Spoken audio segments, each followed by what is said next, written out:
ಬೆಂಕಿ ಅದು ಎಷ್ಟು ಉಪಯುಕ್ತವೋ ಅಷ್ಟೇ ಅಪಾಯಕಾರಿ. ಅಗ್ನಿ ದುರಂತ ಸಂಭವಿಸಿದ ಸಂದರ್ಭದಲ್ಲಿ ಪ್ರಥಮ ಚಿಕಿತ್ಸೆ ಕಲಿಯಲು ಮೊದಲು ಅಗ್ನಿಯ ತ್ರಿಕೋನವನ್ನು ತಿಳಿದುಕೊಳ್ಳುವುದು ಮುಖ್ಯವಾಗಿದೆ.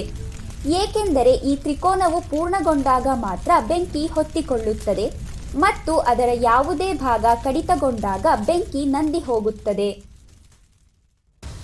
ಅಗ್ನಿ ತ್ರಿಕೋನದ 3 ಭಾಗಗಳು. ಮೊದಲನೆಯದು ಇಂಧನ ಅಥವಾ ಬೆಂಕಿ ಹೊತ್ತಿಕೊಳ್ಳುವ ಯಾವುದೇ ಇತರ ವಸ್ತು. ಎರಡನೆಯದು ಆಕ್ಸಿಜನ್ ಮತ್ತು ಮೂರನೆಯದು ಶಾಖ ಅಥವಾ ವಸ್ತುವಿಗೆ ಬೆಂಕಿ ಹೊತ್ತಿಕೊಳ್ಳುವ ತಾಪಮಾನ. ಈ 3 ಘಟಕಗಳಲ್ಲಿ ಒಂದನ್ನು ತೆಗೆದುಹಾಕಿದರೂ ಬೆಂಕಿಯನ್ನು ನಂದಿಸಬಹುದು. ಈ ಮೂಲಭೂತ ತಿಳುವಳಿಕೆಯೊಂದಿಗೆ ಅಗ್ನಿ ಅವಘಡದ ಪೀಡಿತರಿಗೆ ಪ್ರಥಮ ಚಿಕಿತ್ಸೆ, first aid for fire victim. ಮೊಟ್ಟಮೊದಲ ವಿಷಯ, ಅಗ್ನಿ ಅವಘಡದ ಸಂದರ್ಭದಲ್ಲಿ ನಿಮ್ಮನ್ನು ನೀವು ಎಂದಿಗೂ ಅಪಾಯಕ್ಕೆ ಸಿಲುಕಿಸಿಕೊಳ್ಳಬೇಡಿ. ಇತರರಿಗೆ ಸಹಾಯ ಮಾಡುವ ಮೊದಲು ನಿಮ್ಮ ಸುರಕ್ಷತೆಯ ಬಗ್ಗೆ ಗಮನ ಹರಿಸಿ. ಅಗ್ನಿ ಅವಘಡ ಸಂಭವಿಸಿದರೆ ಮೊದಲು ಫೈರ್ ಬ್ರಿಗೇಡ್ ಅಂದರೆ ಅಗ್ನಿಶಾಮಕ ದಳಕ್ಕೆ ಕರೆ ಮಾಡಿ. ಸಂಖ್ಯೆ 101. ದೇಶದಲ್ಲಿ ಅಗ್ನಿ ಅವಘಡದಂತಹ ಯಾವುದೇ ತುರ್ತು ಸಮಸ್ಯೆಗೆ ನೀವು 112ಕ್ಕೆ ಕರೆ ಮಾಡಬಹುದು. ಕರೆಯಲ್ಲಿ ಸ್ಪಷ್ಟ ಮಾಹಿತಿಯನ್ನು ನೀಡಿ. ಅಗ್ನಿ ಅವಘಡ ಎಲ್ಲಿ ಸಂಭವಿಸಿದೆ, ಬೆಂಕಿ ಎಷ್ಟು ಗಂಭೀರವಾಗಿದೆ ಮತ್ತು ಒಳಗಿನ ಪರಿಸ್ಥಿತಿ ಏನು, ಅದರಲ್ಲಿ ಜನರು ಸಿಲುಕಿದ್ದಾರೆಯೇ? ಸಾಧ್ಯವಾಗುವುದಾದರೆ ಮಾತ್ರವೇ ನೀವು ಬೆಂಕಿಯನ್ನು ನಂದಿಸಲು ಪ್ರಯತ್ನಿಸಿ. ಪೀಡಿತರನ್ನು ಬೆಂಕಿಯಿಂದ ದೂರವಿಡುವುದು ಅಥವಾ ಅಗ್ನಿ ಅವಘಡ ನಡೆದ ಸ್ಥಳದಿಂದ ಅವರನ್ನು ಸ್ಥಳಾಂತರಿಸುವುದು ಮೊದಲ ಆದ್ಯತೆಯಾಗಿದೆ. ಪೀಡಿತರನ್ನು ಸುರಕ್ಷಿತ ಸ್ಥಳಕ್ಕೆ ಕರೆದೊಯ್ಯಿರಿ ಮತ್ತು ಪ್ರಥಮ ಚಿಕಿತ್ಸಾ ನಿಯಮಗಳ ಪ್ರಕಾರ ಪೀಡಿತ ವ್ಯಕ್ತಿಯ ಪರಿಸ್ಥಿತಿಯನ್ನು ನಿರ್ಣಯಿಸಿ. ಪೀಡಿತ ವ್ಯಕ್ತಿಗೆ ಧೈರ್ಯ ನೀಡಿ. ಪೀಡಿತ ವ್ಯಕ್ತಿಗೆ ಎಲ್ಲಿ ಮತ್ತು ಎಷ್ಟು ಸುಟ್ಟು ಹೋಗಿದೆ ಎಂದು ಪರಿಶೀಲಿಸಿ. ಸುಟ್ಟ ಗಾಯಗಳಿದ್ದರೆ ಅದನ್ನು ಟ್ಯಾಪ್ ನೀರಿನಿಂದ ತಣ್ಣಗಾಗಿಸಿ. ಐಸ್ ಅಥವಾ ತಣ್ಣೀರು ಬಳಸಬೇಡಿ. ತಣ್ಣಗಾದ ನಂತರ ಸುಟ್ಟ ಭಾಗವನ್ನು ಸ್ವಚ್ಛವಾದ ಹತ್ತಿ ಬಟ್ಟೆಯಿಂದ ಮುಚ್ಚಿ ಮತ್ತು ಪೀಡಿತ ವ್ಯಕ್ತಿಯನ್ನು ಸಾಧ್ಯವಾದಷ್ಟು ಬೇಗ ಆಸ್ಪತ್ರೆಗೆ ಕರೆದೊಯ್ಯಿರಿ. ಅಗ್ನಿ ಅವಘಡದ ಸಂದರ್ಭದಲ್ಲಿ ಕೆಲವೊಮ್ಮೆ ಹೊಗೆಯ ಕಾರಣದಿಂದಾಗಿ ಪೀಡಿತ ವ್ಯಕ್ತಿಗೆ ಉಸಿರಾಟದ ತೊಂದರೆ ಉಂಟಾಗಬಹುದು. ಅದರ ಲಕ್ಷಣಗಳನ್ನು ತಿಳಿಯೋಣ. ನಿರಂತರ ಕೆಮ್ಮು, ಉಸಿರಾಟದ ತೊಂದರೆ ಅಥವಾ ಏದುಸಿರು ಬಿಡುವುದು, ಧ್ವನಿಯಲ್ಲಿ ಬದಲಾವಣೆ, ಬಾಯಿ ಅಥವಾ ಮೂಗಿನ ಬಳಿ ಮಸಿ ಅಥವಾ ಸುಟ್ಟ ಗಾಯಗಳು, ವಾಂತಿಯಾಗುವುದು ಅಥವಾ ಹೊಟ್ಟೆ ತೊಳೆಸಿದಂತಾಗುವುದು.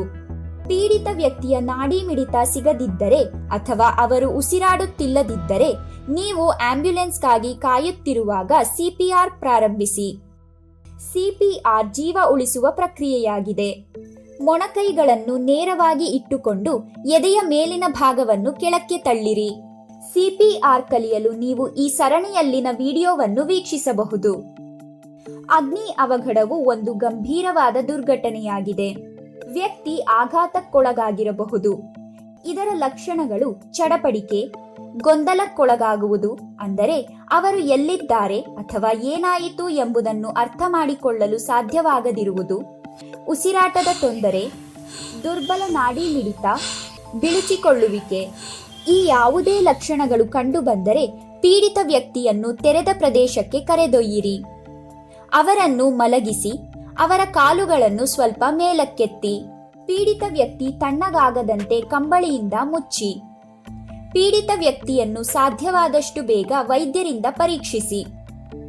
ಅಗ್ನಿ ಅವಘಡಗಳಿಗೆ ಸಂಬಂಧಿಸಿದ ಇನ್ನೂ ಕೆಲವು ಪ್ರಮುಖ ಮಾಹಿತಿ. ಪೀಡಿತ ವ್ಯಕ್ತಿ ಸಂಪೂರ್ಣ ಪ್ರಜ್ಞೆ ಹೊಂದಿದ್ದರೆ ಮಾತ್ರ ಕುಡಿಯಲು ನೀರು ಕೊಡಿ. ಯಾರದ್ದಾದರೂ ಬಟ್ಟೆಗೆ ಬೆಂಕಿ ತಗುಲಿದ್ದರೆ ಸ್ಟಾಪ್, ಡ್ರಾಪ್ ಅಂಡ್ ರೋಲ್ ಅನ್ನು ನೆನಪಿಡಿ. ಸ್ಟಾಪ್ ಅಂದರೆ ವ್ಯಕ್ತಿ ಸ್ಥಿರವಾಗಿರಬೇಕು, ಓಡಬಾರದು. ಡ್ರಾಪ್ ಎಂದರೆ ನೆಲದ ಮೇಲೆ ಮಲಗುವುದು, ಸಾಧ್ಯವಾದರೆ ಕೈಗಳಿಂದ ಮುಖವನ್ನು ಮುಚ್ಚಿಕೊಳ್ಳಬೇಕು. ನಂತರ ರೋಲ್ ಎಂದರೆ ನೆಲದ ಮೇಲೆ ಉರುಳುವುದು ಎಂದರ್ಥ. ಹೀಗೆ ಮಾಡುವುದರಿಂದ ಬೆಂಕಿಗೆ ಆಕ್ಸಿಜನ್ ಸಿಗುವುದಿಲ್ಲ ಮತ್ತು ನಂದಿ ಹೋಗುತ್ತದೆ. ಸಾಧ್ಯವಾದರೆ ಗೋಣಿ ಚೀಲ ಅಥವಾ ಕಂಬಳಿ ಬಳಸಿ ಬೆಂಕಿಯನ್ನು ನಂದಿಸಲು ಪ್ರಯತ್ನಿಸಬಹುದು. ಸುಟ್ಟ ಕಾರಣದಿಂದಾಗಿ ಬಟ್ಟೆಗಳು ದೇಹಕ್ಕೆ ಅಂಟಿಕೊಂಡಿದ್ದರೆ ಅದನ್ನು ತೆಗೆಯಲು ಪ್ರಯತ್ನಿಸಬೇಡಿ. ಬಟ್ಟೆಗಳು ದೇಹಕ್ಕೆ ಅಂಟಿಕೊಂಡಿಲ್ಲದಿದ್ದರೆ ಅವುಗಳನ್ನು ತೆಗೆದುಹಾಕಬಹುದು. ನಂತರ ಸುಟ್ಟ ಜಾಗವನ್ನು ತಂಪಾಗಿಸಿ ಮತ್ತು ಸಾಧ್ಯವಾದಷ್ಟು ಬೇಗ ವೈದ್ಯರ ಸಹಾಯ ಪಡೆಯಿರಿ. ಸುಟ್ಟ ಜಾಗಕ್ಕೆ ಯಾವುದೇ ಕ್ರೀಮ್, ಮುಲಾಮು, ಬೆಣ್ಣೆ, ಮಣ್ಣು ಅಥವಾ ಅರಿಶಿನವನ್ನು ಹಚ್ಚಬೇಡಿ. ಇದರಿಂದ ಉಪಯೋಗವಲ್ಲ, ಹಾನಿಯಾಗಬಹುದು. ನೆನಪಿರಲಿ, ನೀವು ಎಲ್ಲಾ ಮಾಹಿತಿಯನ್ನು ತಿಳಿದಿದ್ದು ಮತ್ತು ಆತ್ಮವಿಶ್ವಾಸ ಹೊಂದಿದ್ದರೆ ಮಾತ್ರ ಸುಟ್ಟ ಗಾಯಾಳುವಿಗೆ ಪ್ರಥಮ ಚಿಕಿತ್ಸೆ ನೀಡಿ. ಸುರಕ್ಷಿತವಾಗಿರಿ. ಬೆಂಕಿಯೊಂದಿಗೆ ಆಟವಾಡುವುದು ಅಥವಾ ಅಜಾಗರೂಕರಾಗಿರುವುದು ಅಪಾಯಕಾರಿಯಾಗಬಹುದು. ಪ್ರಥಮ ಚಿಕಿತ್ಸೆ ಕಲಿಯಿರಿ, ಎಚ್ಚರದಿಂದಿರಿ.